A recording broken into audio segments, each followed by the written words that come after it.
ನನ್ನ ಹೆಸರು ಕಾರ್ತಿಕ್. ನಾನು 7ನೇ ತರಗತಿಯಲ್ಲಿ ಓದುತ್ತಿದ್ದೇನೆ. ಸರ್ಕಾರಿ ಪ್ರಾಥಮಿಕ ಶಾಲೆ ಅರಿಶಿಣಗೆರೆ. ಭಾರತಕ್ಕೆ ಯುರೋಪಿಯನ್ನರ ಆಗಮನ. ಇಲ್ಲಿ ಭೌಗೋಳಿಕ ಅನ್ವೇಷಣೆಯನ್ನು ಅವರು ಹೇಗೆ ಮಾಡಿದ್ರು?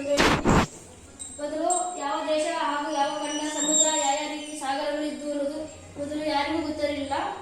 ಆಗ ಭೂ ಅನ್ವೇಷಣೆಯನ್ನು ಮಾಡಬೇಕು ಅಂತ ಯುರೋಪಿಯನ್ನರು ಮೊದಲು ಭೂ ಅನ್ವೇಷಣೆಯನ್ನು ಮಾಡಿದರು. ಅದರಲ್ಲಿ ಮೆಗಲಾನ್ ಅವರು ಸಂಪೂರ್ಣ ಭೂಮಿಯನ್ನು ಹೇಗೆ ಸುತ್ತುವುದು ಅವರು ಫಿಲಿಪೈನ್ಸ್ ದ್ವೀಪದಿಂದ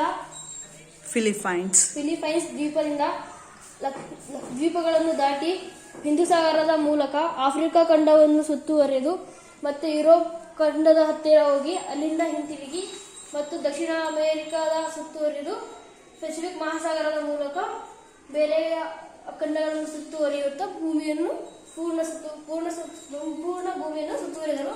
ಅದರಿಂದ ಭೂಮಿ ಗುಂಡಾಗಿದೆ ಎಂಬುದು ತಿಳಿಯಿತು. ವಾಸ್ಕೋ ಡಿ ಗಾಮರವರು ಭಾರತದ ಕೇರಳದ ಕ್ಯಾಲಿಕಟ್ ಅನ್ನು ಹೇಗೆ ತಲುಪಿದರು ಎಂದು. ವಾಸ್ಕೋ ಡಿ ಗಾಮ ಅವರು ಯುರೋಪಿಯನ್ನರು.